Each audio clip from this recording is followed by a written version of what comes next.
Welcome to today's episode of r/AskReddit. Created by Raunchy Reddits. We're a new channel, so please remember to like and subscribe.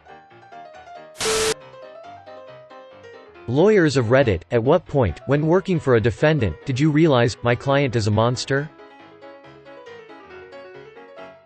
I've done a lot of prison legal aid, and I could tell stories about child molesters that would turn you green, but instead, I'll turn you green a different way. I had a kid, 17, who was mildly cognitively disabled, due to brain trauma he sustained at the hands of his birth parents, who ended up with a really wonderful foster care family and thrived.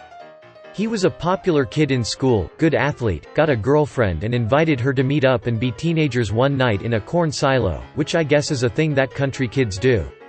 I don't know, this all comes from the pre-sentence investigation report I read before taking his case, but this girl met him at the silo and they were hanging out inside. By his account, they were having a nice time and he was really enjoying himself. Then for no particular reason, he picked up a 2x4 and bashed her skull in. He then used a combination of very crude farm implements, shovels, hose, to chop her body up and bury it in the corn and went home like nothing had happened. Hey, you We had a client try and enforce a post-employment restraint against a 19-year-old receptionist after she quit and started working for a competitor. The reason? He wanted to make her life hell because she wouldn't sleep with him, a creepy 57-year-old man. Him trying to sleep with her was the reason she quit. Unsurprisingly, he didn't take our advice to discontinue his claim, and so we ended up sending him elsewhere.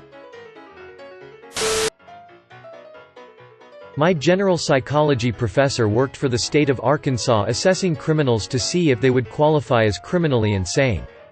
He told us a story one time about a guy who would get glass shards and hide them underneath his skin, presumably to use at a more opportune time. He said his interview with the guy made the hairs on the back of his neck stand on end.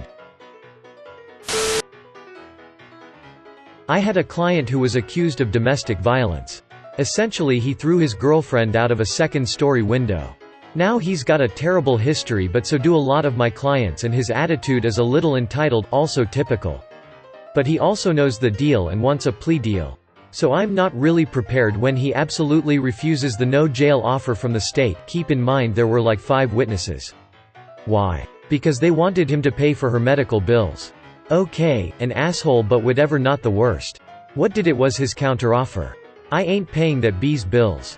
Tell them I'll pay for the window. Prosecutor was not happy. I'm on the other side, but I've got a defendant who went to prison for starving 3 adopted children to the point that they needed weeks of hospitalization, then got out of prison and married a guy with children so that she could start starving them, too. Listening to her interview where she attempts to justify what she did to both sets of kids disturbed me more than any of the murder cases I've worked on. Oh, I can share a good story. I had a teacher in high school who was a former lawyer. We always asked him why he gave up his practice to start teaching. He finally caved and explained that his last case was the defense of 3 people. Apparently, there had been a 4th. It was 2 couples, who in the act of a drunken, drugged-out orgy, decided to kill, partially eat, and dismember one of the women. I guess it seemed like a good idea at the time. As a lawyer, he said it was pretty open and shut, but he had to get his clients the best result possible, and he was exposed to all the horrid details, the pictures, and their reasoning. My teacher had such a far-off look when he explained it that we could see it really got to him. The first week I started at my current criminal defense firm, I was tasked with cataloging discovery from our client's phone. The phone had multiple, talking around 4,000, videos, photos, text exchanges with women under 16, though not all of the girls' ages were confirmed. Most, if not all, were under the legal age of consent, and many were barely pubescent, naked and being prostituted over 1 year. He would lure these girls in exchange for drugs. Nothing felt totally bizarre until I came across one video where he was clearly forcing himself upon a literal child who was so high on benzodiazepines, not willingly but rather forced, and choking her in the process. When our firm confronted him, he said he was in love with her and that's why he did it.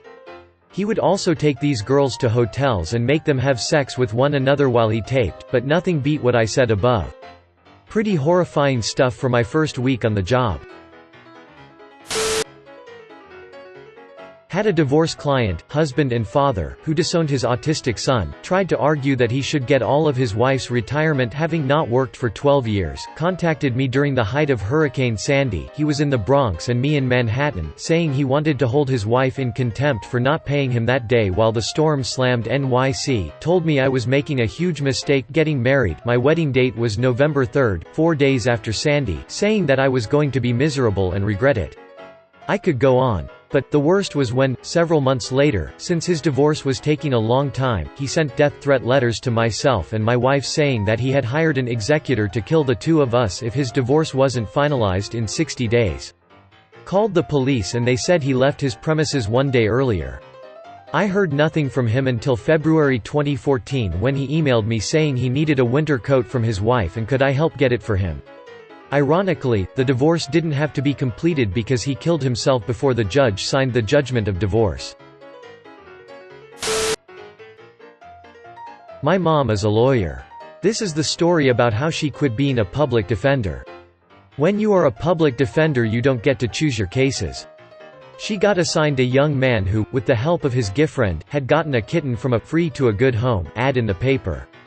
They then brought it home and gave it to their dog as a chew toy. I think they also filmed it. So yeah, she said she needed a shower after every meeting with him. Cancelled her PD contract after the case concluded. Not a lawyer, but was a paralegal for many years. I worked mainly in family law. As I am sure other posters are doing in order to preserve confidentiality, I am going to be vague and also not include genders or locations. I had a client who was getting divorced. The client and soon-to-be ex-spouse had a 12-year-old son with autism. The two of them sat this poor fricking child down at the table one day and made him choose which parent he wanted to live with.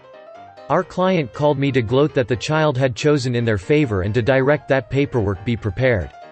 This client was a prominent member of the business community and earned quite a high salary, and was treating this child like a commodity. I was disgusted. I no longer work in law, but this one will always stick with me.